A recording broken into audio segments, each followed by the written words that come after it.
Several legal issues in the sports courts at this point. Eric Macarmella is going to join us for that as well. But we have to start with the whole image of Tiger Woods with the beard now. Lawyers give advice to several clients. If you're improving your image, trying to impress someone is the best way to go about it. Growing a beard, or would you rather have them clean shaven? Eric Macarmella, good morning. How are you? Good morning, guys. Is it weird, guys, that if I don't speak to you guys for like a week or two, I start to miss you? Actually, that is weird, and we'll talk to you later. Not Thanks, weird. Eric. Not weird at all. Little beard. What's weird is the 12 texts you send a day. That's weird. Okay. I can't help it, guys. Eric Macarmella with us from the Offside Sports Law Blog. You can check it out, sportslawblog.ca, or, of course, go to the Team 1260, click on Nielsen and Chase, and there is a link to the blog right there. Quickly, though, what do you think of that beard? You know, I was telling someone yesterday, it looks like he should work on the Starship Enterprise in the engineering department. You're right. I 100% agree with you on that. How did I not think of that myself? What do those guys wear? They wear the red outfits? Yes. That was all that was missing from the press conference. Yeah. Was him wearing a Star Trek uniform. Well, and Tiger can pull off the red. We've seen it in the past.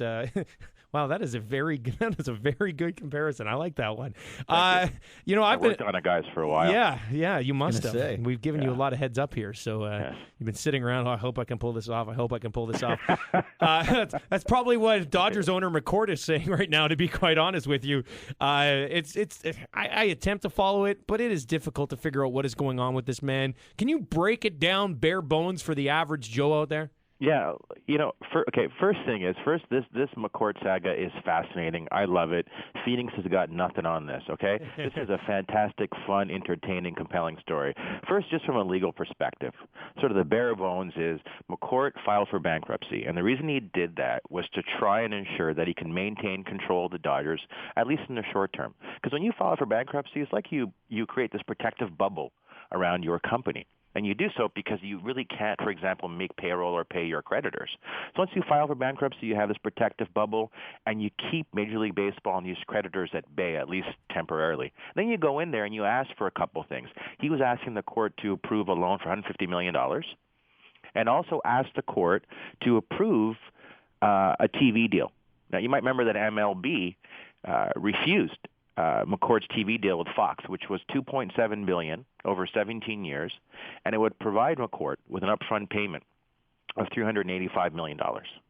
So the next question is, guys, why did Major League Baseball refuse that TV deal? Because McCourt's saying, look, if you approve this TV deal, the Dodgers are going to be just fine. We'll be back and operating normally. It's because Major League Baseball is sick and tired of the Dodgers subsidizing McCourt's personal life.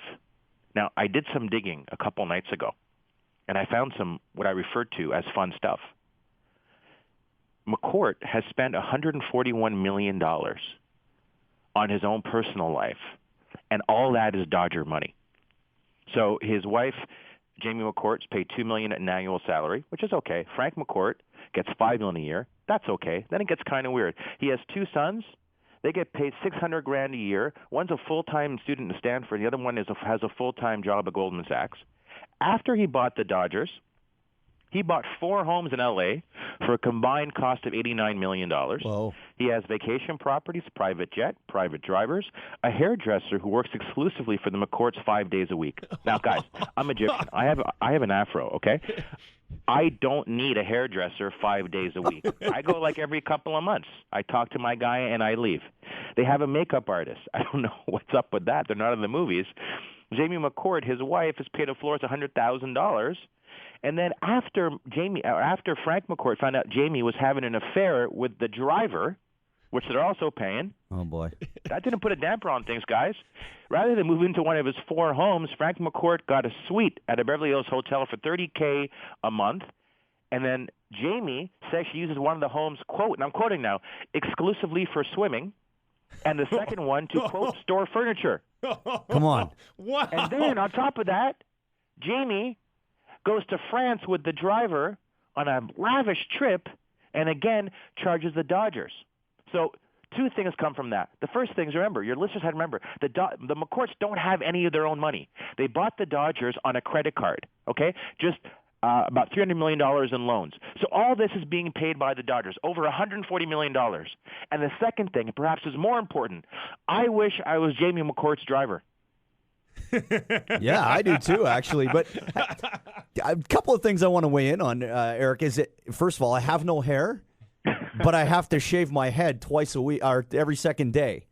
So it's high maintenance to not have hair, you have to understand, okay? So maybe there's somebody bald in the family that has to shave their head. But how about the list of creditors? Like Manny Ramirez is owed $21 million, Andrew Jones $11 million. There's a lot of people owed a lot of money. Do they ever see their money?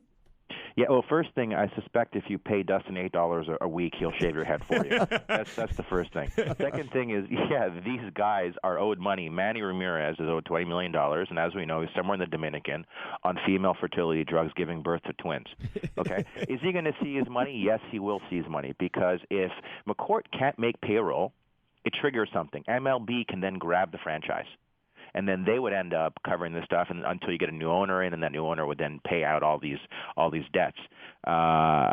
There's also another thing, guys, and it kind of relates to this, is that when McCourt files bankruptcy, there's actually a clause in the Major League Baseball Constitution. They have a constitution, guys, believe it or not. It's called voluntary termination. If you file for bankruptcy, Major League Baseball then has the option to try and seize your franchise. So really, when this all shakes out, I would be very surprised in a couple of years, if not sooner, if McCourt still owned the Dodgers. Well, in a couple of years, that will drag on for quite some time. Why does he keep fighting if it just seems in the end it's not going to matter either way? You know, why does he keep fighting it? Well, when I went through their personal expenses, right, because the Dodgers are subsidizing their lavish lifestyle, part of that is to show that the McCourts just kind of don't get it. You know, when they were getting divorced, they're still being divorced, Jamie McCourt asked for $250 million. And at that point, Frank said, no, now you're going too far. Now? Really, now? This is where you draw the bar? This is where you draw the line? You guys went too far ways back. You're supposed to invest the money in your club and not your hairdresser. That's the problem. Yeah, that is a major problem. Is there any chance that someone would buy the Dodgers and he gets out of this thing coming away with any money, or is he just, that's it for him? Well, you know, it's funny. They have about a whole bunch of companies. So when I looked at the companies, only 5 of them filed for bankruptcy. And those companies that file for bankruptcy are the ones that own the Dodgers team, the stadium, and ticket revenue, not the parking lots and the land around Dodger Stadium. Those are owned by different McCourt companies. So that, to me, suggests it's possible there may be a plan to sell the team and the stadium but keep everything else. So you can put the team up for auction. You can find other buyers. I don't know about you guys. You know, if Mark Cuban can keep his mouth shut a little bit longer, he's been turned away by MLB before because he's not old school. He's new guard. But guys like him, I guess, look a lot more attractive now when you have a guy like McCourt out there. Well, was it a clever move by McCourt to divide up that company into all these separate entities? It wasn't a clever move only because when he's filing bankruptcy for bankruptcy protection, he is then inviting Major League Baseball to file a motion to go to court and try and seize control of the team because that's allowed under their constitution. I'm saying that's going to happen because bankruptcy court may not care about that. All bankruptcy court cares about, guys, is getting people paid back. That's all that matters. Now, there is some deference to, you know, the culture of an organization and the rules. But bottom line, do I think this was a good idea? No, but this is just one additional disaster that's part of a greater list of disasters. Eric Macarmello with us from sportslawblog.ca. You can find a link to it on the show page for us at theteam1260.com. Switching gears, Montreal Police are going to question Zdeno Chara. Is that a part of the procedure to wrap this thing up, or are they actually trying to move further along in the process, I guess? Well, yeah, they said they would question Chara, quote, within, a couple of weeks. And I'm not surprised they're questioning because they said that they would. But for me, the question is it reasonable to continue to pursue this? And in my opinion, the answer is unequivocally no. Look, this is not the typical type of case where you see a criminal charge for assault causing bodily harm. And that is the criminal charge. That's what we saw with Patrice Cormier. We saw with McSorley. We saw with Paris Hogan when he two-handed Garrett Stafford in the head. Guys like that's the charge. But in cases like that, you saw an intention on the part of the player to go after the person and hurt them. This case was kind of different. It happened quickly. Chara was reckless, but do I think he should go to prison for that? No. The stanchion was there. You could argue that caused the harm. The geometry of the ice is such that they were in a part of the ice that is unforgiving. So ultimately, this is not typically the type of case where we see criminal charges. So I'm not on board with this. I don't think this is a good idea to continue to pursue this matter.